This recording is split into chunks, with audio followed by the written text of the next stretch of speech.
everyone. I thank you all for coming out tonight. We approached Dr. Zaborney earlier in the year to give this presentation for us for Black History Month, and well, now we're all here for the presentation. So I'll turn over to Dr. Zaborney. Thank you.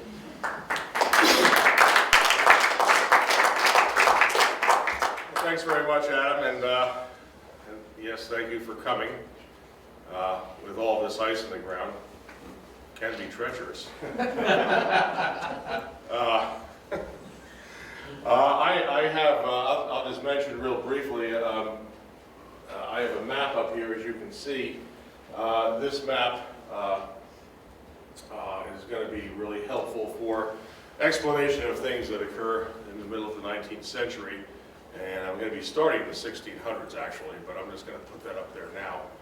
And I can actually use it to refer to what's happening in the 1600s also, just by way of a pointer. And so I'm just going to leave that one up there. But anyway, my presentation is on the origins, development, and destruction of slavery in the United States, 1600s to 1865.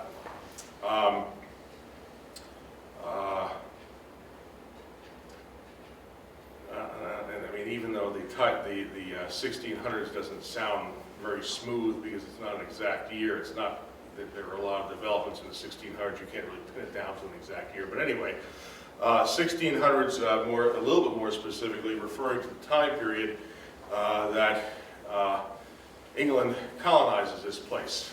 In other words, the English colonization of what becomes the United States. Now, if you're talking about slavery, forced labor, slavery, different types of systems, you see that all over the Western Hemisphere. You see that in Spanish areas to the south, Central and South America, and things of this kind. But this is going to be confined to what becomes the United States, England, the English North American mainland colonies that become the United States. Okay, and so during the early 1600s, what we're really talking about there is Jamestown. Maybe you've heard of Jamestown. Okay, it's in a place called Virginia.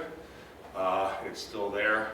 It's and if you were around that area in 2007, you would see all kinds of manifestations of the 400th anniversary of the founding of Jamestown in 1607 by English. It's all over the Virginia license plates, the anniversary, 1607 to 2007. But anyway, Jamestown was the first permanent English settlement in North America. It was the first one it took that lasted. The English had taken a shot at this colonization here, late 1500s. That one didn't last. And so therefore, you always see historians and others and people in Jamestown that say the first permanent English settlement in North America. But Jamestown itself, actually, interestingly enough, almost did not last either.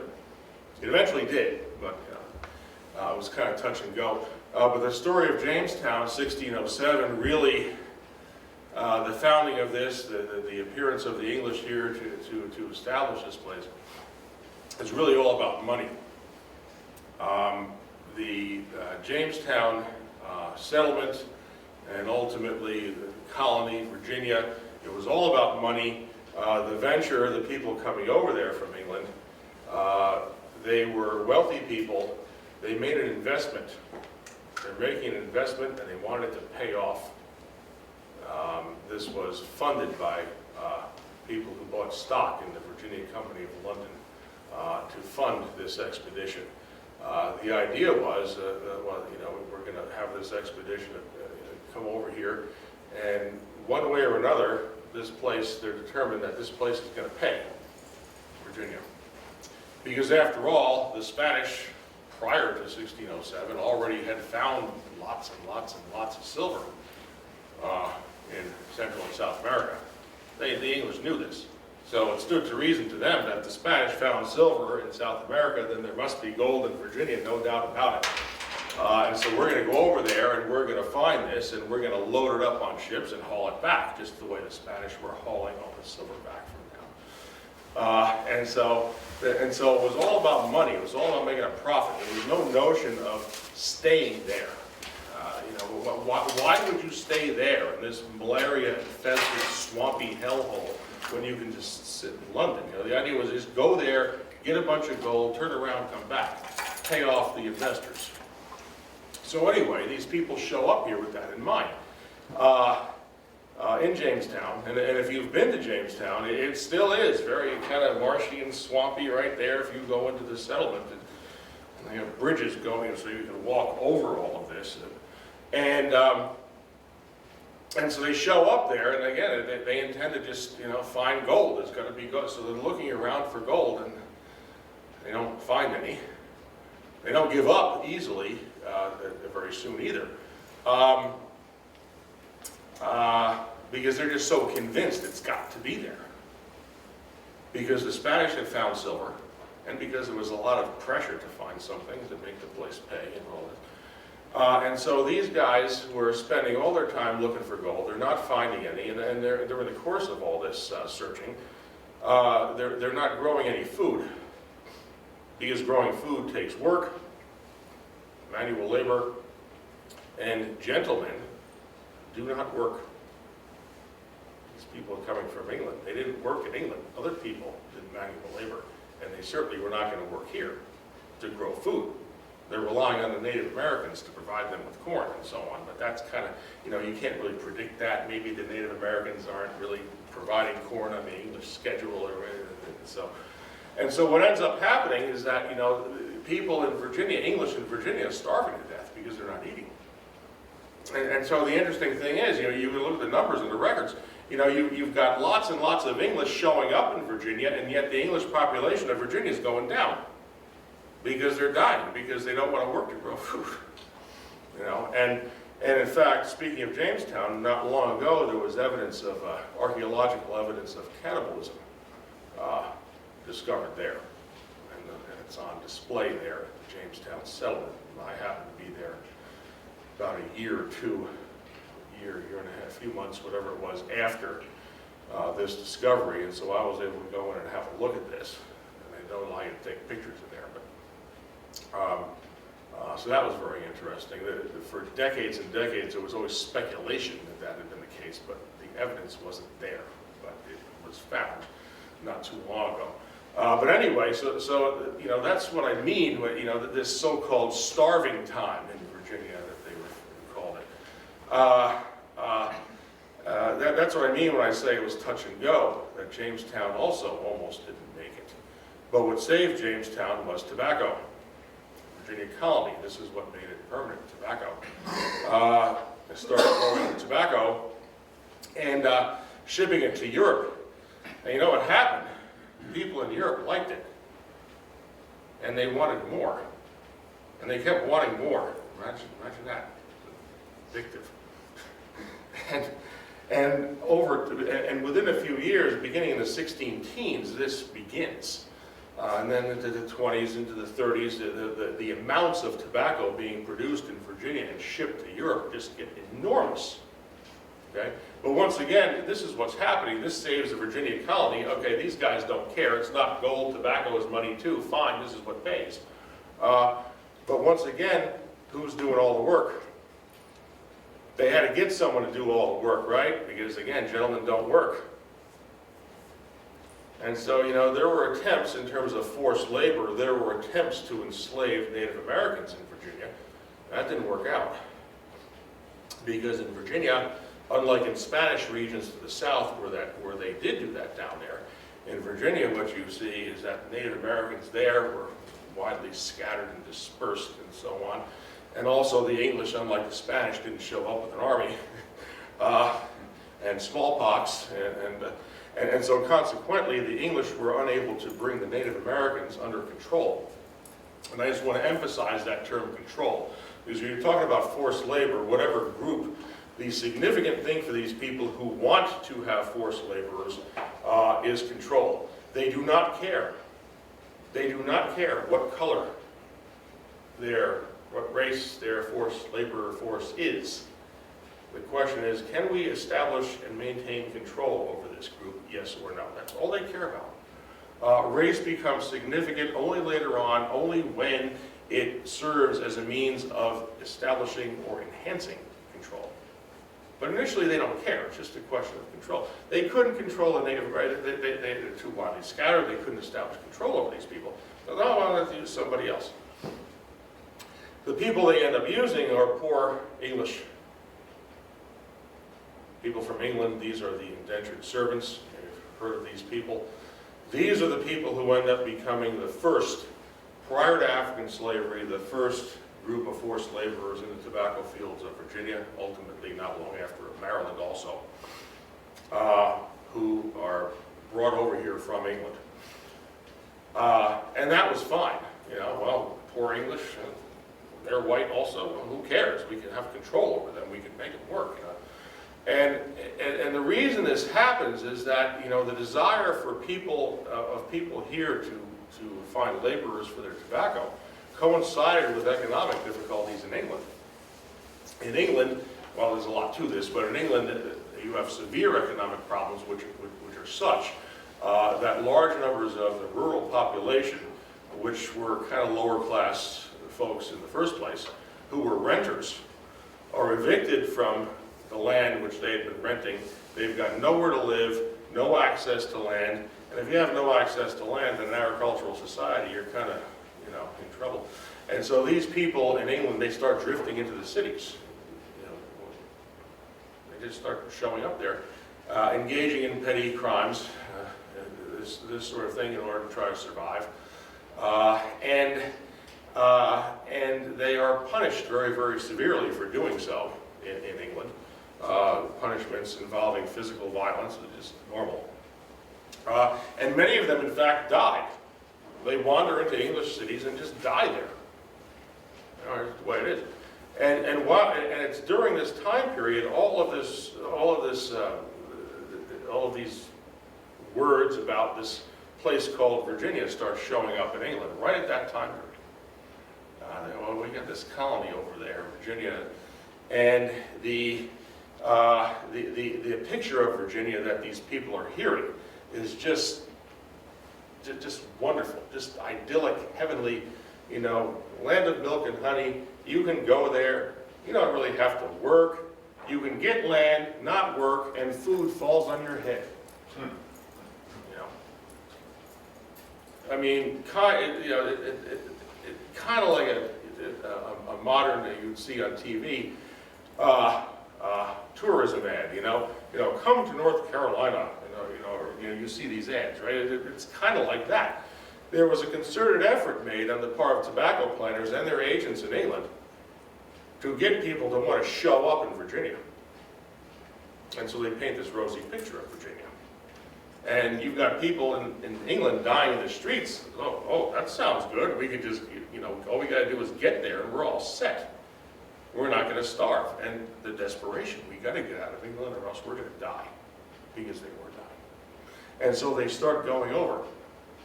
And of course their fare to Virginia is paid by the tobacco planters, with the understanding that when they get here, they're going to have to work that off. 5 to 7 years. This is the indentured servitude period, generally. Men and women both were servants, larger numbers of men and some female indentured servants too.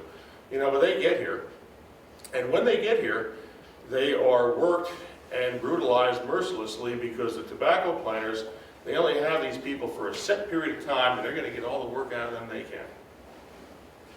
And so what you see with indentured servitude is really human beings being reduced to objects. Derive as much work as you can out of these people, and tobacco planters even wagered servants in poker games. I'll see your indentured servant, raise you 2 more. Right, this sort of thing. Extremely harsh, not what they expected in terms of what they had heard about Virginia. And they begin to send letters home to people in England. Don't come here. Do not believe what you hear about Virginia. Don't come here. This is forced labor with physical violence. Stay in England. Don't come here.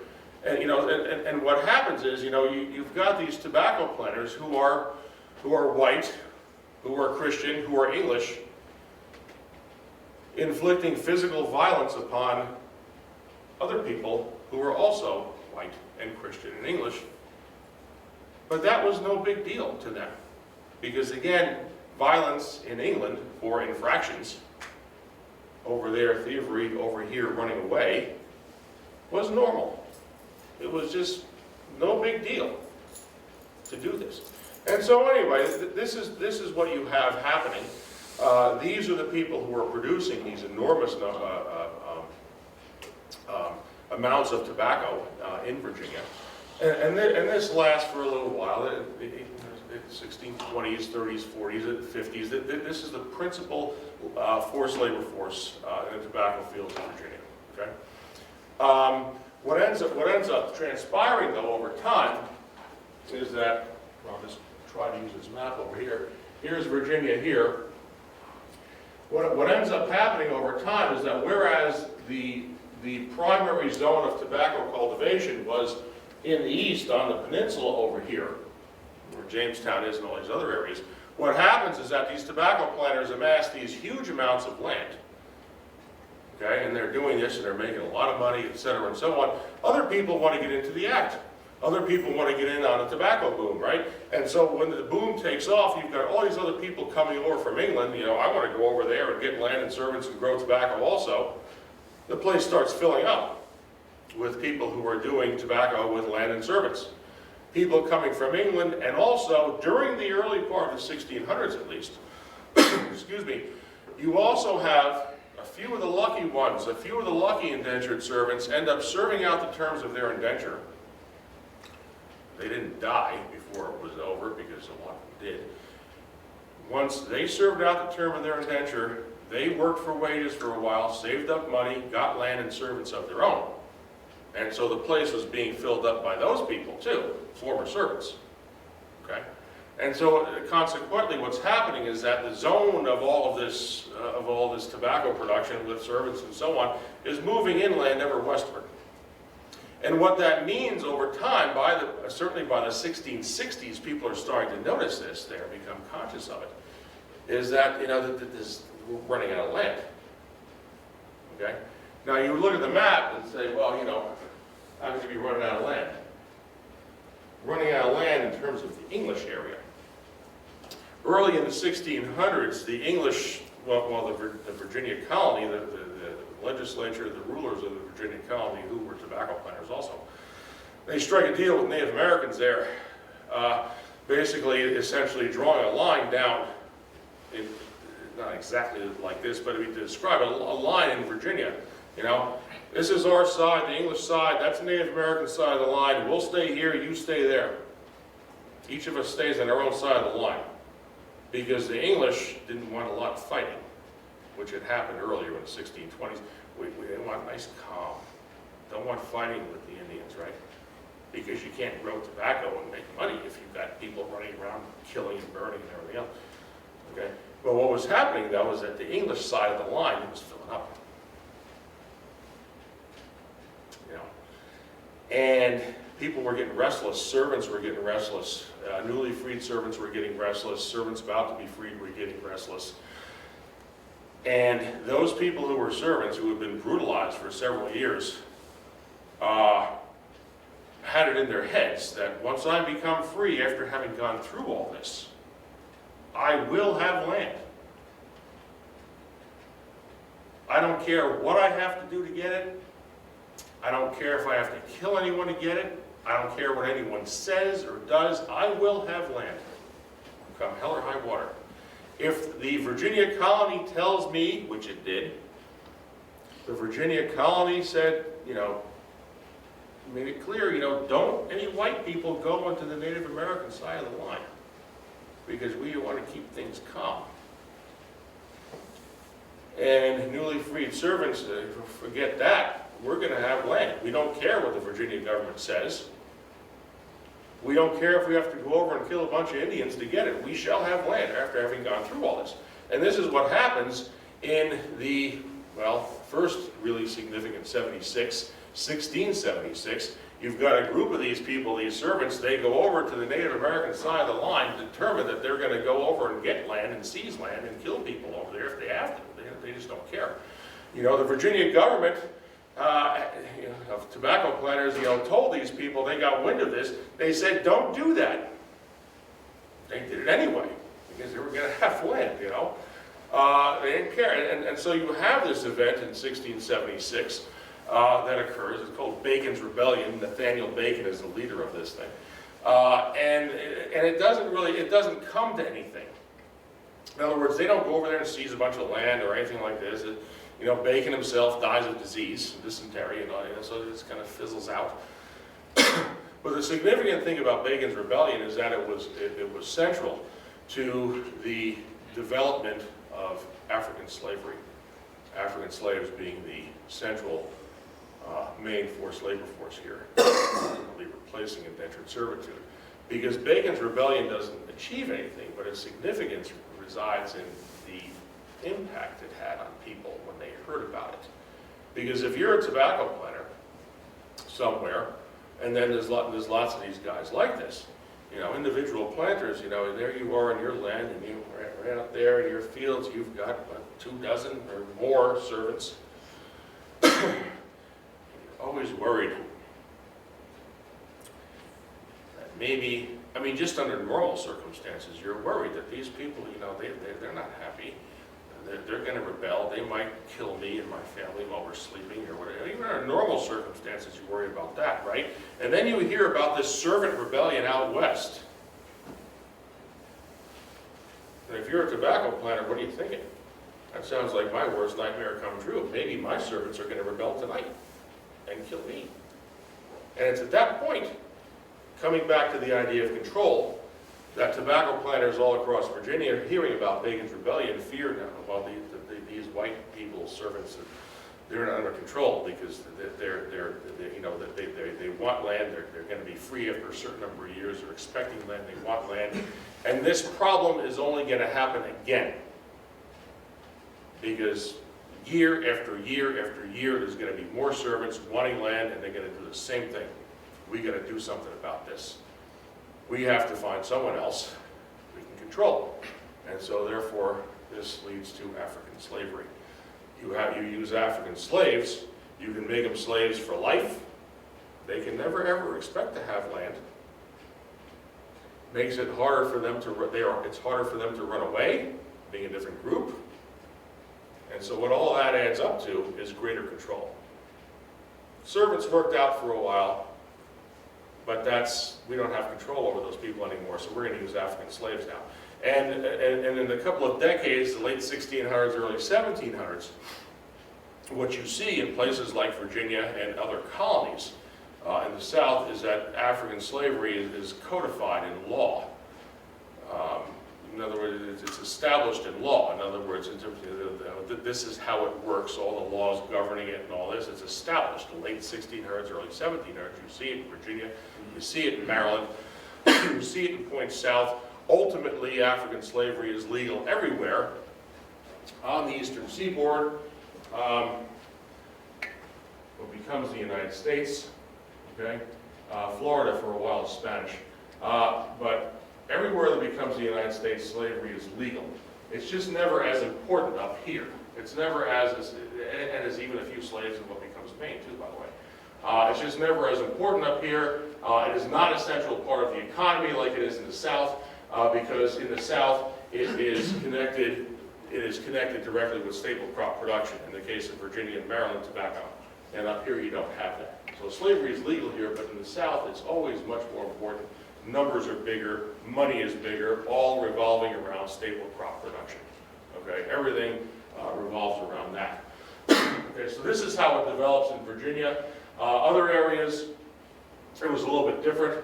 If you take this area here, this is South Carolina. And of course, South Carolina, you may recall, just to make references really quickly, South Carolina, you may recall, is, we're not too long ago, you see the beginnings of this Confederate flag controversy, not surprising at all. In other words, that you had that there. South Carolina, what becomes South Carolina, is a place where African slaves outnumbered white people as early as about 1715.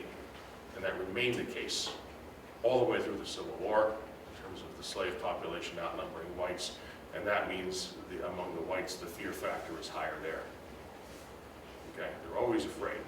Okay, but anyway, there's a lot more to that. Before South Carolina was South Carolina, the larger region was just referred to as Carolina. And in terms of the establishment of slavery there, what you're really going to do is look at something that's not on the map. It's kind of down here. I mentioned, I think, Barbados. The British had islands in the Caribbean as part of their empire. So did the French. Some of the islands were British and some of them were French and all this. And so with the British, you have Jamaica, Barbados, and so on. What's going on down there? They're already doing this. They're already doing staple crop production with slave labor. In the case of the British islands and some of the other islands too, well, Cuba and all the rest, sugar is what's going on down there. And so anyway, in Barbados, this is what they're doing, is sugar production. You have these sugar plantations on Barbados, same thing, you've got these families who own land and they're producing sugar with slave labor and all this. But the significant thing, something simple yet significant, is that Barbados was an island. Still is. And of course, the significant part about being an island is that it is only getting to the question of amount of land causing a problem. It was a problem in England, it was a problem in Virginia, it's a problem there too, there's only so much of it. And once again, over time, there's more and more people that have the expectation of getting involved in this. If you're a kid in a sugar-producing family in Barbados, this is what's all around you. Nothing else is going on there. They're not even growing food there. Because that would be stupid. Why would we waste this amount of whatever we have in terms of land to grow food? We can import that from the mainland. This is what they're doing. Every square inch they're putting in sugar. This is all they see. So if you're a kid in a slave-owning family down there, the expectation is you're getting a little bit older. You're going to be a slave-owning sugar producer like the old man, right? When the time comes, and so it fills up. Everybody's doing it, and so once again, the expectation is there. We want to grow sugar, land, slave, but there's no area left. Well, let's jump over to the mainland, and that's what they do. Around the same time, African slavery is being established in Virginia. You have the institution of slavery already codified in law there, simply uprooted not only the slaves themselves, but the institution and all the legal apparatus and all that uprooted, brought to what was at the time called Carolina.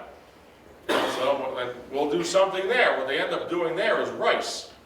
Okay, so you got sugar down there in the Caribbean, tobacco, Virginia, rice in South Carolina with slave labor. And the thing of it is, in terms of the numbers, rice production is extremely labor intensive. Meaning it's back-breaking work, but meaning also you need a lot of laborers for this. And they say, fine. They just import large numbers from Africa, just like they're now doing in Virginia and everything. But really huge numbers because of rice. And as I said a moment ago, by the early 1700s, the white people are outnumbered. And so the fear of among controllers of forced labor that you have everywhere is really high in South Carolina. Okay, but they're making all this money with rice. Just keep bringing them in, and they're a little bit like this and apprehensive. There's so many of them, but we're making all this money with rice. But, oh my! So we bring more. We need more to make the money. Keep making the money. Oh, but there's so many of them. They kind of keep going on like that. And by the end of the 1730s, you have this big organized slave rebellion in South Carolina. A group of slaves there decide that, well, we don't want to be slaves, and so they plan this rebellion and they start to carry it out. And what ends up happening, or I should say what their plan was, as I mentioned a few moments ago, Florida was Spanish. And these slaves reasoned that here we are in South Carolina, if we can get to Florida, Spanish Florida, we'll be free. Okay? And that's what they do. They have a plan, they get a bunch of weapons and powder, they kill a bunch of white people in the course of doing that, and they determine that they're going to kill more on the way in order to get there. And so this is what happens, and they get weapons, they kill white people, they start going to Florida. This is their plan. Got to work out. Militia is called out, and in the colonial period, a militia, chief purpose of it was suppression of slave rebellions, by the way. In terms of militias and guns and all that, that's where it starts in that purpose. But anyway, militia comes out, there's a battle, really a battle happens. I mean, well, one of the things that occurred was that the slaves, besides guns, they also got themselves some booze, and they got drunk, and that kind of really put them at a disadvantage. And a lot of them were killed. Those who were not killed were executed. And those who were executed, their bodies were cut up into pieces and put on public display on the main road leading in and out of Charleston. Point being to send a message to the other slaves, that's what happens when you revolt. Slave owners were trying to do is that they were fearful of their slaves, but they were trying to make their slaves fearful of revolting. In other words, that's what they feared, was slave revolts. So let's make them not want to do that. Okay? And so this is kind of a watershed moment for these people in South Carolina. For some, for a few years now, by 1739 when this happens, it had been going on for a few, in other words, this whole bringing in lots of slaves to produce rice, to make a lot of money, and being really fearful. And then in 1739, when this rebellion occurs, their worst nightmare is realized. And so they're kind of at a crossroads, the white people in South Carolina. Do we want to keep doing this? In other words, as a society, do we want to continue doing this whole rice with slave labor, even though it takes a lot of them and we're outnumbered and we're fearful? Do we want to keep living like this in fear of our lives? Or do we want to just chuck the whole rice and slavery thing and do something else? Well, they continue with the rice and slavery thing. And it's kind of a the way that they did this was they were willing to accept this kind of fear, and they dealt with that by simply piling on more in the legal system and various other manifestations. They simply piled on more and more and more higher levels of violence and threats of violence to try to make them too fearful to revolt. After this revolt, legislature of South Carolina passes a law which requires white men to bring their guns to church. Because they know that the slaves know that the best time to revolt would normally be when all the white guys are off at church and they left their guns at home. So white guys are required by law to bring their guns to church. The slaves will figure this out and maybe they won't do anything. This sort of, that sort of thing. Legislature there and also in other southern colonies, legislatures appropriate money in southern colonies, appropriate money to reimburse slave owners who kill their slaves in the course of punishing them. And the message that sends is that when you're punishing your slave to try to bring the slave under control, don't hold back. Don't worry that, you might kill this person and therefore lose the value of the slave. We'll reimburse you, you can get another one. They're bringing in more all the time. Right? And so, this is the message it said. And so, South Carolina especially becomes one of the most violent places on the planet. It's always interesting when people say our society is so violent now. Take a look at colonial South Carolina. This is nothing. Okay? And so this just continues. They keep bringing in more and more slaves. Extreme violence is used to coerce these people and try to bring them under control. And they continue to outnumber white people because of the labor demands of rice. Okay? Other things significant in terms of the development of slavery, a few decades after that, the American Revolution. This is really significant in terms of changes with regard to slavery in what becomes the United States, as well as the impact of slavery on independence. Okay? Political problems with England, 1760s and 1770s. Years and years and years. How do you nutshell that? Well, the English had a whole bunch of regulations concerning trade that the Americans always ignored because they could, and then the English decided in the 1760s that they were going to really be serious about enforcing them, and the Americans didn't like that. So that's how you sum up political problems with England, right? Okay? But anyway, the point is that the Americans always liked being in the British Empire. It was great.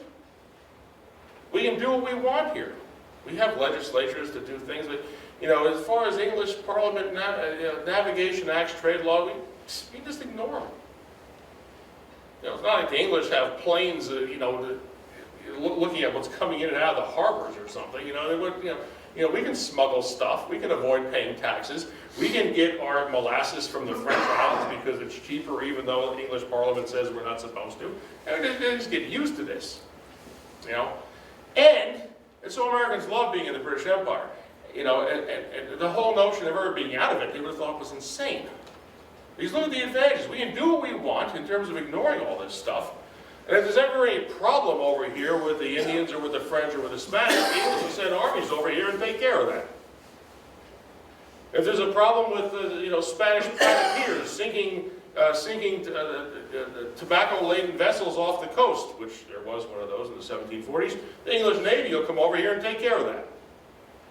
So why would you ever want to leave the British Empire? It was great. And so the point is, what was the reason? It had to be really significant for the Americans to do this. And in some cases in the South, in some areas of the South, slavery was the reason. Because when the war begins, in the middle of the 1770s, in terms of the actual military shooting war, English send over here to various areas, their armies and the commanders of the armies.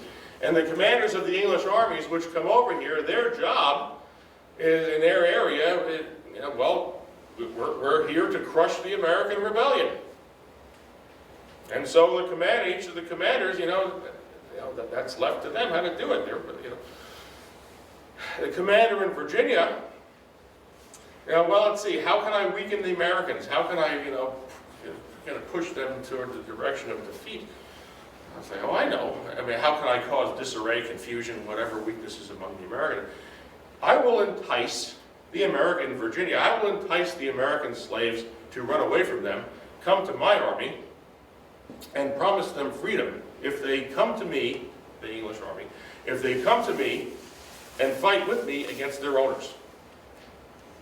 And so the word is put out, and the slaves get the word and they show up to the British lines in droves. They run away, ready to bear arms with the British against their owners, the Americans. Okay? Because they want to be free. Okay, so the British in Virginia, they do this, and then they go to, and they also go to Williamsburg, which is right near Jamestown. They go to Williamsburg and seize all the stores of the Americans' powder in Williamsburg. So the Americans there in this area, they're just totally defenseless. Their worst nightmare come true, Their slaves are armed against them, and we don't even have any black powder to defend ourselves because the British took that too. Because militarily, of course they would. It makes sense. So now in Virginia, they decide, maybe it's not such a good idea to be in the British Empire. Because being in the British Empire now means the end of slavery, and maybe also, with our slaves arrayed against us, the end of our lives. So it had to be a real good reason. That's what it was. It was all about slavery in Virginia. And this is what persuades Virginians to say, Declaration of Independence, here we come. Okay? Reasons varied from one colony to another, but in Virginia, that's what it was. We got to get out. Staying in means the end of slavery and maybe the end of our lives. Now we got to get out. Okay? So that, so that's the whole significant thing about slavery, impacting this sort of thing in some areas. But anyway, you got to win the war to make it stick, and that's a whole story in itself. Early 1780s, United States independence recognized by England. Later in the 1780s, there were other governmental structures prior to this. You have the Constitution, and with the Constitution, at the Constitutional Convention, I should say, you've got delegates from all over, New England, the South, and they're getting together and they're drafting this thing, which was totally illegal, by the way. They did not have any authority to chuck the old structure and say, oh, here's this Constitution thing. This is totally illegal, but that's what happened. They didn't have the authority. Anyway, you've got these delegates coming together, and it quickly became clear that in the South, these people took it for granted that, well, we have slavery here, and of course, whatever happens, well, we're going to continue with this. In New England, they're more willing to let it go. Because all this talk about liberty, equality, freedom rhetoric during the Revolution, it's easier to kind of take that seriously in a place where there's not a whole lot of slaves and where the fear factor, therefore, is not very high in terms of setting them all free or something like this. Not economically significant, okay? And so slavery becomes controversial. And it's the reason why the original Constitution, even though slavery is referred to, the word slave does not appear in there. Instead, when they're talking about slaves, they say person. Persons imported. Couldn't even use the word, just a little bit too fetchy. And you start to see this division between North and South concerning slavery. And the significant thing about the Constitution is that, especially in places like the delegates, especially the ones in South Carolina and Georgia at the convention, these people made it real clear that in this new structure, Constitution, the slavery needs to be recognized by the Constitution, or we're not being a part of it. They're just not going to do it. And so in the Constitution, what you see are compromises between Northern and Southern delegates concerning slavery, saying persons, but nevertheless. And that was the only reason South Carolina and Georgia signed on, because they felt assured, because of the references to slavery in there, that slavery was going to be secure in the United States under the Constitution, under this new structure. Okay? And the thing I would emphasize here is that to sort of really kind of sharpen that point, is that the country under the Constitution was established upon the basis of Southerners' view as to whether slavery was secure in the United States. They thought it was, that allowed it to happen. Come 1860-61, 11 Southern states left on the basis of their perception that slavery, for a variety of reasons, was no longer secure in the United States, and if we want to hang on to it, we got to get out. Just as their predecessors said, if we want to hang on to slavery, we got to get out of the British Empire. So the whole thing comes full circle. Country rises and falls temporarily on the basis of Southerners' perceptions of the security of slavery as an institution in the United States. Okay? Anyway, so slavery is recognized by the Constitution. It's in there. Following the adoption of the Constitution, moving into the early 19th century, you begin to see, in terms of the development of slavery, you begin to see well, a couple of things. Differences between North and South. One thing, clearly, by the early 1800s, slavery is gone in the North around 1800, give or take. Varied by state exactly when. But slavery by the early 1800s, is more than anything else, arguably, is what distinguished North from South. Free North, slave South. So, you begin to see this divide there, okay? The other thing that's happening, though, is that slavery is beginning to move west. Slavery is tied directly, inextricably, to the movement of the country west in terms of territories and new states of the United States moving west. Slavery was the reason for it. If you look here, you notice these places down here, Alabama, Mississippi, Louisiana, lower south as opposed to upper south like Virginia. What begins to happen in the early 1800s is that slavery becomes extremely profitable in the lower south because of cotton. You've heard of Eli Whitney and the cotton gin, right? Okay, but what's the significance of the cotton gin? It isn't just, one line on a list of inventors that you can use to impress your friends at parties. Eli Whitney invented the cotton gin in 1793. Isn't that interesting? I know that. But why is it significant? The cotton gin had this huge impact by itself in making slavery more profitable in other regions and allowing slavery to expand to the West. The cotton gin removes the seeds from raw cotton, which prior to this had to be done by hand, which meant it took 1 million hours to remove the seeds for a relatively small amount of cotton. Now you can remove the seeds with the cotton gin from a huge amount of cotton in far less time. And because of that, it made economic sense to grow a huge amount of cotton because you can process it. And if you're going to grow a huge amount of cotton, what do you need for that? Land and slaves. And so this becomes the cotton frontier down here. People can't get land and slaves fast enough down here, okay? And what begins to happen is you have a movement of slaves from upper south to lower south. Up in the upper south, we're really running out of time here. In the upper south, what you see are labor requirements changing. They're focusing on things like wheat instead of tobacco in many areas.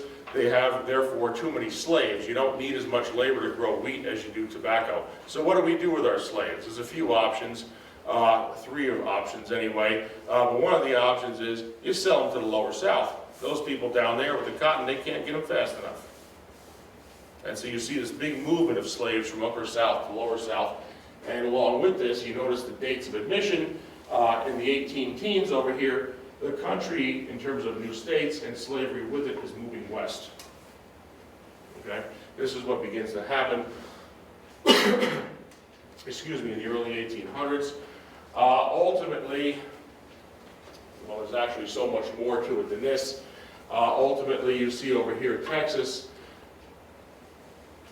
18 teens, 20s, 30s, this whole movement west of the cotton frontier, it just continues, it continues. Again, the same idea, you want to keep doing this. More people want to keep doing this. You need more land, you want to keep moving west, and it's linked directly to expansion, westward expansion. But if you keep moving west, all this over here, this tan area, is Mexico for a while. And so if you want to keep moving west, you're going to have to get part of Mexico. And so in the 1830s, especially in the 1840s, there were people in the United States, mostly southern slave owners and politicians, who were perfectly willing to do that. We must have Texas, which was Mexico's northern province, one of them, Tejas, and we must have more. And by the 1840s, there were lots of U.S. politicians demanding that we have Texas, we have more, we expand all the way to the Pacific coast. And that would, of course, mean taking all of Mexico's northern provinces, if that's the way it went. Okay.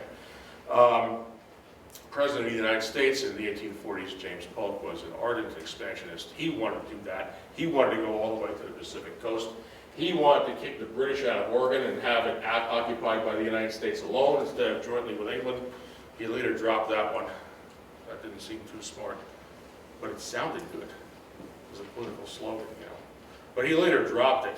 Okay, ultimately, what you have is a war with Mexico between the United States and Mexico, 1846 to 48.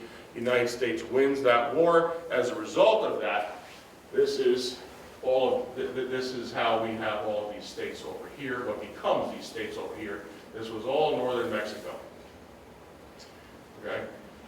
This is the cession of these lands by Mexico to the United States as a result of the war ending in 1848. And of course, that brings the slavery problem up again. Every time the country moves west, what's going to be the status of slavery there? New territories. And there was already controversy about this before the war was even over. In the United States, in Congress, people were already talking about this.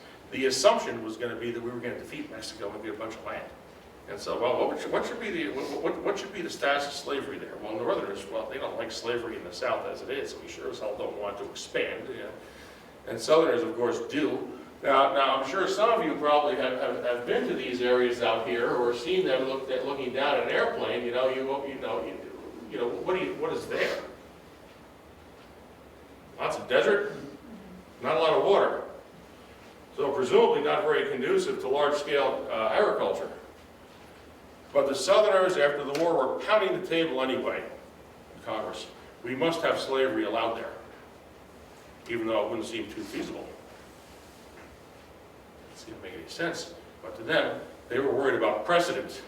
They did not want anyone, any person, body, Congress, court saying that it is not allowed there, that it's prohibited there. They did not want a precedent established. Because if it is prohibited there, maybe next week, Congress might prohibit it in South Carolina. You never know. And they were talking about walking unless slavery is allowed here, seceding from the Union. Ultimately, what you have is a political compromise, 1850. There's a lot of pieces to this. One of the significant pieces of it, however, was the part that addressed this area. You know, there's no middle ground here. South says yes, slavery. North says no slavery in this area. There's no middle ground between yes and no. So really all they do is avoid the issue, put the Civil War off for 10 years. And what they do is that they slap the notion of popular sovereignty on here. Popular sovereignty in the political compromise of 1850 concerning this area said, the people there will decide, who live there, they'll decide somehow, some way, at some point.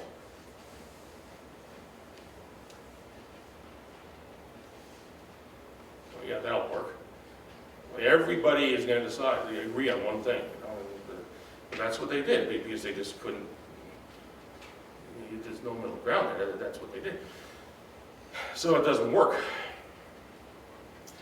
It became clear it wasn't going to work in the middle of the 1850s. Okay?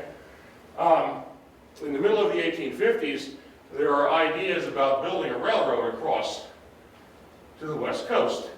Railroads in the United States, went as far as Chicago, St. Louis, places like that. You want to go out to the West Coast, there's no railroads there. But as soon as the United States acquires this area, now we've got out to the Pacific Coast, you've got all kinds of industrialists in places like Chicago saying, we want to build railroads in California because we can have a wider market for all of our goods, and maybe even go to China from there. San Francisco Bay, nice and deep, big ships. So they want to build railroads across to the West Coast, okay? And what that means is you've got to organize territories politically, because you're talking about land grants to railroad companies.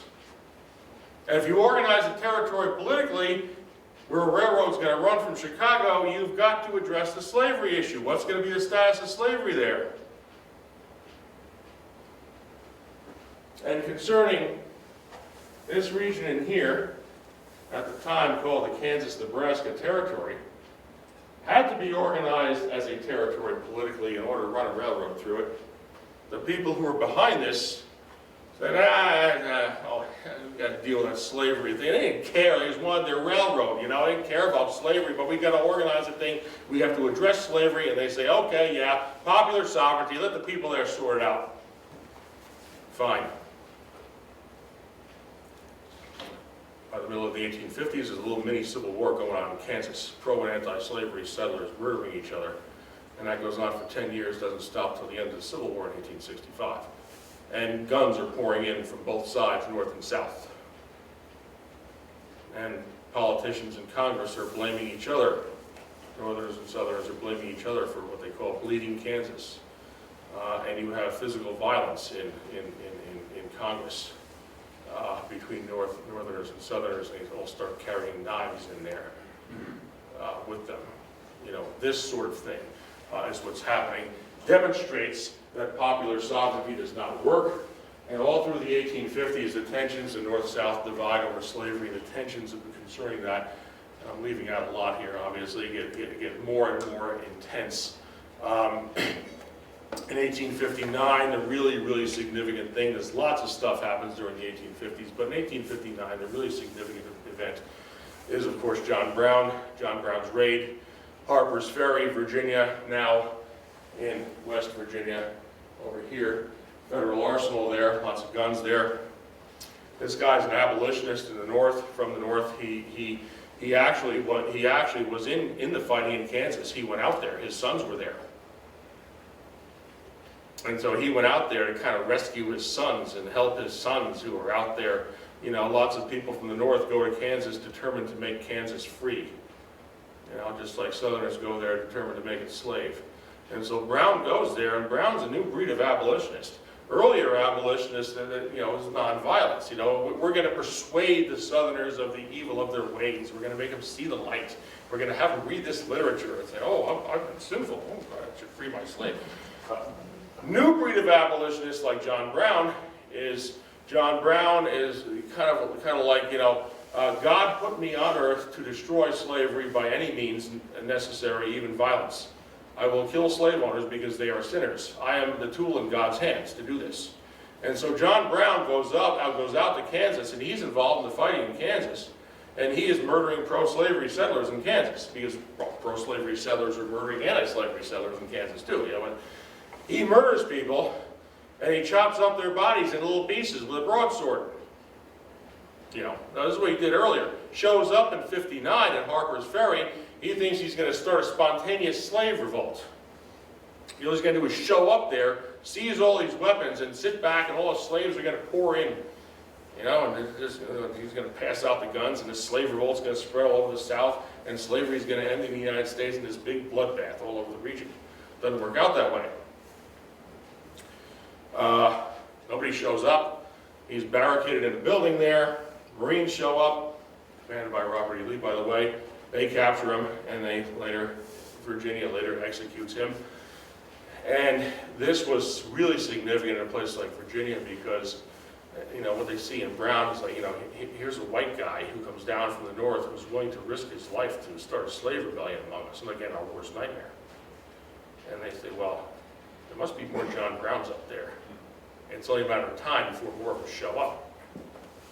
Now, and so, fall of '59 to the fall of '60, the presidential election in Virginia, you start having what's called vigilance committees. And vigilance committees were kind of like the militia, a bunch of white guys with guns, and you know, in their local area. And anyone who's not, who's a stranger, not from around here, are you? Might be another abolitionist. So strangers are warned away. You know, leave town. You know, or something might happen to you. You know, because they might be an abolitionist. If everyone knew everyone else, you're not from around here. Well, you might be another abolitionist. So they're just like this. And in the South, generally, people see abolitionists and Republican politicians, Republican Party, this is a new party, I didn't get into this, it's a new party in the 1850s, opposed to the expansion of slavery to the West. And you see abolitionists and Republican politicians as one of the same, one big great evil mass which threatens slavery. In other words, they saw no difference between John Brown by the election of 1860. They saw literally no difference between John Brown, who wanted to start a slave rebellion, and Abraham Lincoln. No difference. So when Lincoln is elected president in '60, that's like having an abolitionist John Brown in the White House. They saw no difference.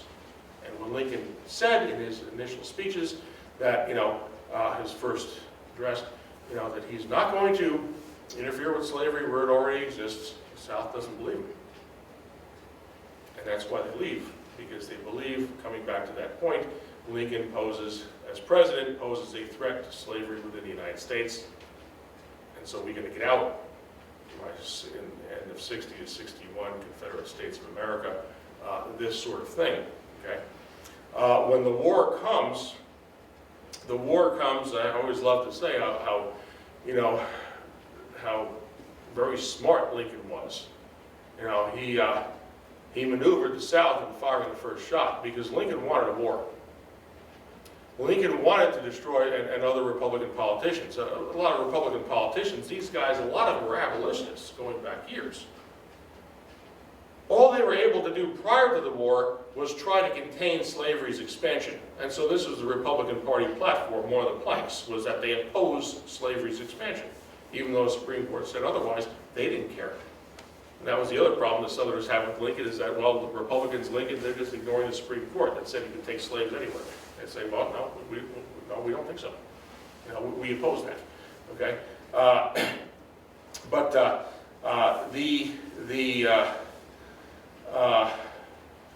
where was I going with that? Yes. Lincoln was smart. I'm sorry? Lincoln was smart, that's what, yeah, Lincoln is very, very smart. Oh yeah, before the war, he is trying to, people like him are trying to contain slavery's expansion. That's all they were able to do legally. In other words, legally, they could not eliminate slavery in the southern states.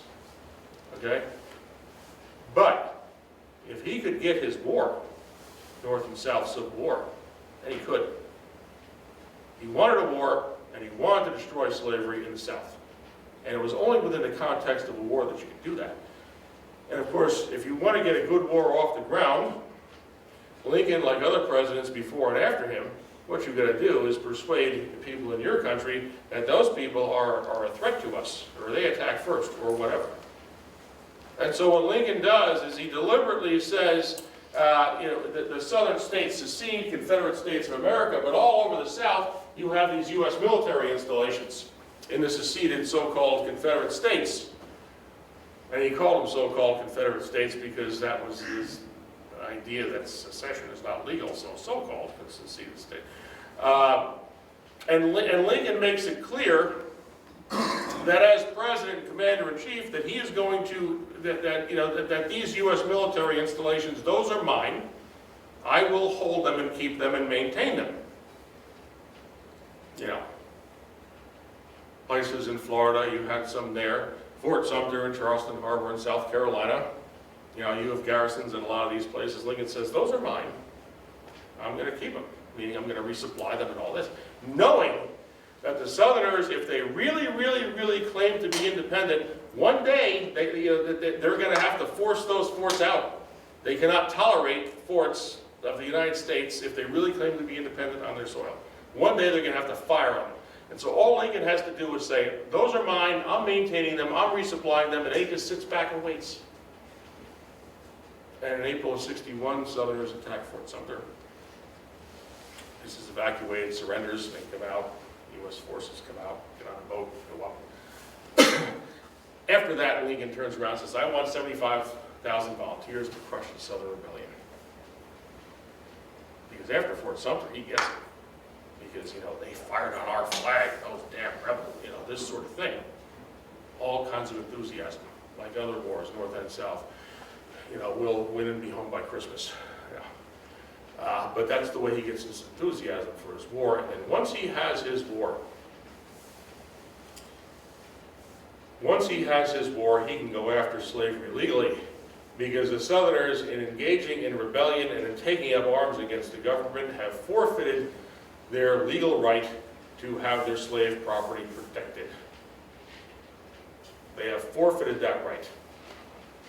Laws of war are now in force. Slaves could now be retained and seized, or tempted away, or some combination of those things, as contraband of war.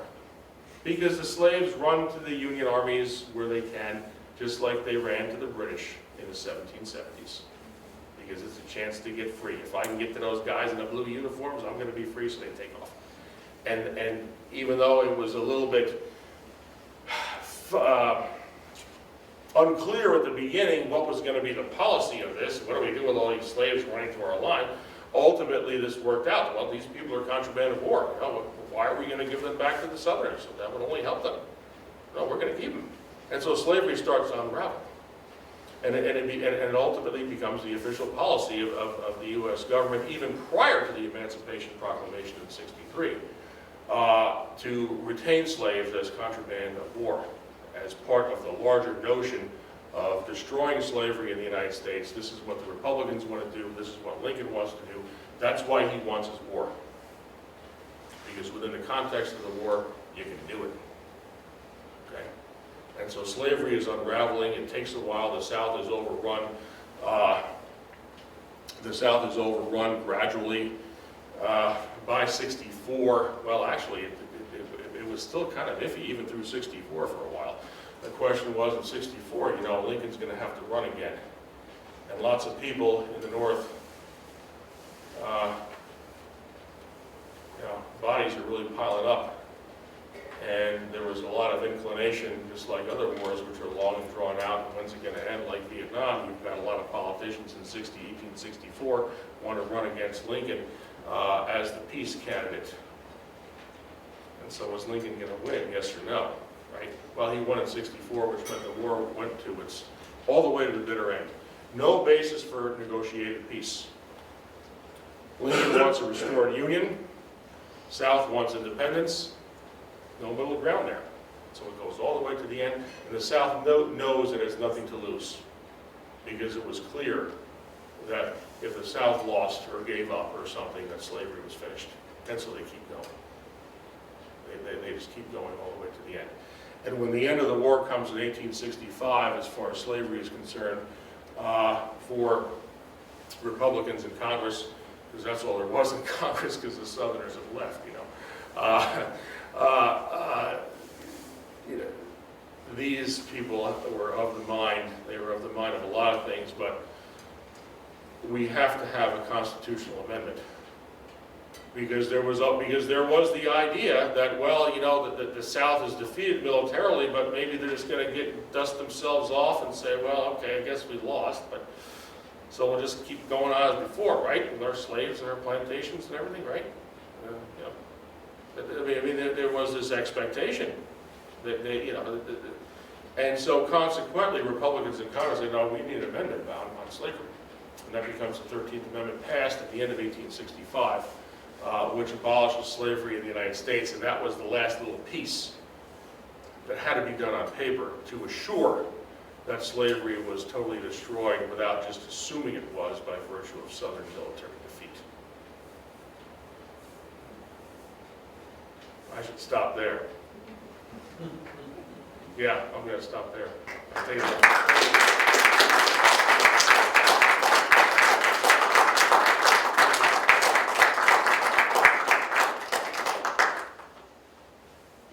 I guess I can try to answer any questions anyone might have. Yes?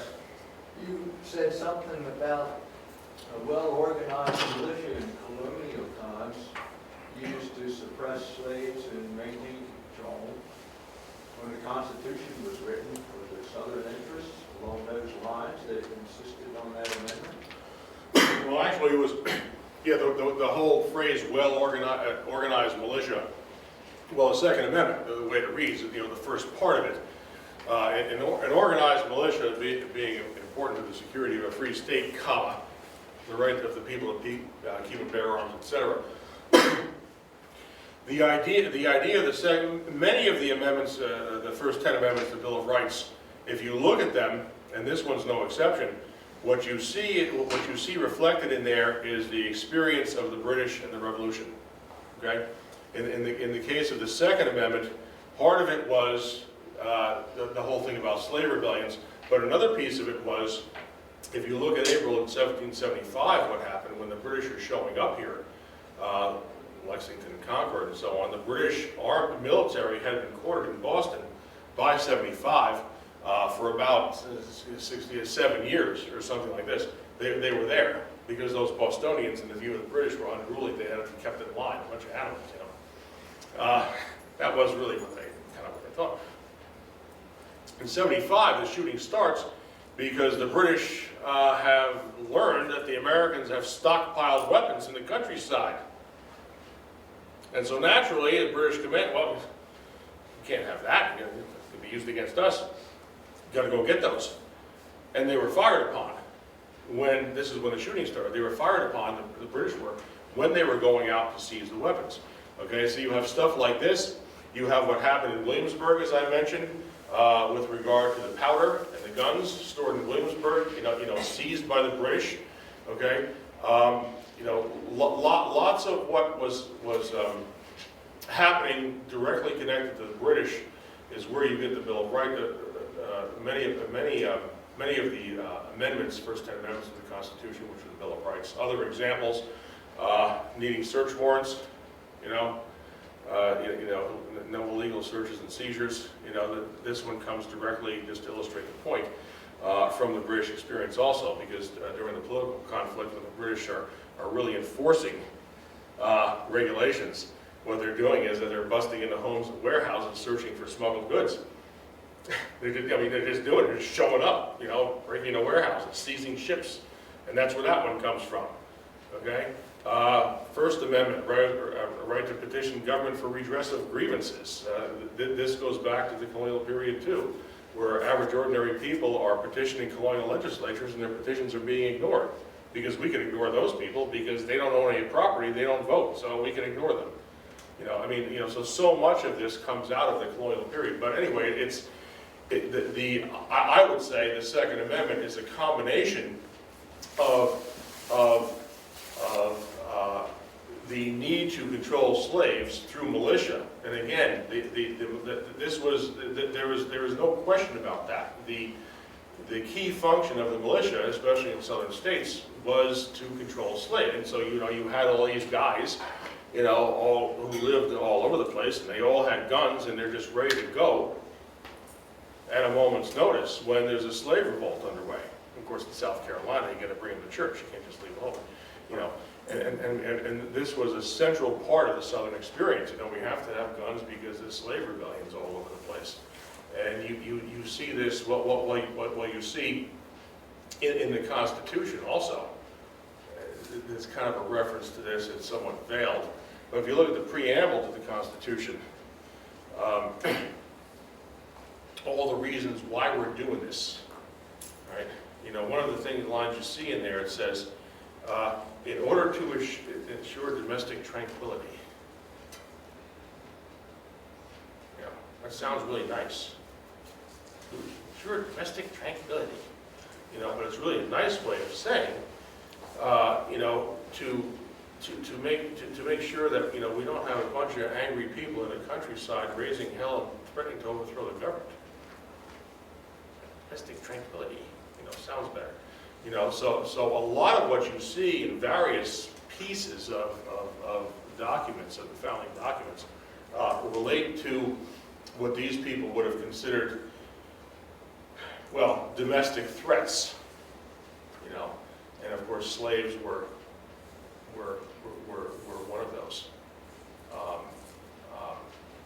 If you got slaves, this is what it was like all the way from the beginning. If you got to have slaves, you got to have guns, and that assumed the form of a militia.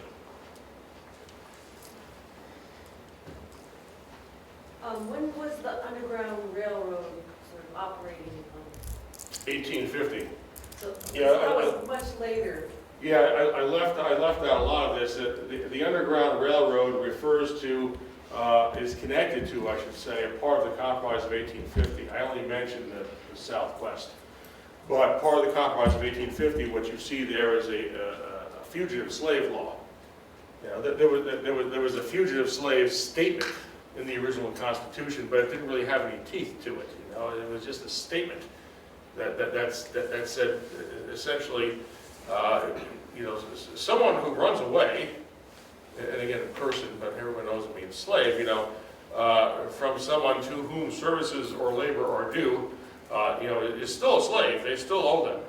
You know, in other words, it was just a little clause in the Constitution to make the Southerners happy, you know, saying that just because someone runs away, that doesn't make them free, you know. And Southerners, for years and years and years and years and years, well, within the context of the period when you have a free North and a slave South, guess what was happening? You know, you got slave states over here like Virginia, you know, Kentucky. You've got slaves running away to Ohio, to Illinois, and farther, Pennsylvania, because they were close, they could. And they were just irritated as hell about this, because they knew that abolitionists in these areas were harboring them. The slaves were running away and they were being aided and assisted. And so part of the Compromise of 1850 was to address this, what Southerners were upset about for a long time. A new fugitive slave law with teeth, which gives Southerners legal right to pursue their runaway slaves up to Pennsylvania or wherever with the aid and assistance of U.S. Marshals, and also gave U.S. Marshals the authority to deputize residents of Pennsylvania, for example, on the spot and compel them to aid in the capture of a runaway slave in their town. And if you are caught harboring a runaway slave, God help you. That's a lot of federal time breaking big rocks into little rocks. You And so the Underground Railroad, where I'm going with this, finally, the Underground Railroad, well, either now or later you'll hear more, right, Judy? The Underground Railroad, because of the fugitive slave law, what that meant was that runaway slaves in the North were no longer safe because they could be pursued, captured, and brought back, which meant they had to go to Canada, which meant they needed help. And so the Underground Railroad was basically a network of people who assisted them in harboring them and moving them. They had to go to Canada at that point. It was no longer, they were no longer safe in Massachusetts even or wherever. And so that was the whole idea there. Connected to the Conquest of 1850 fugitive slave law. Yeah.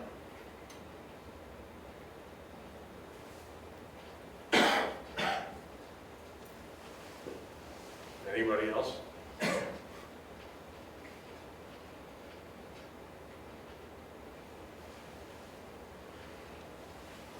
Okay, well, I guess not. Thank you very much for coming.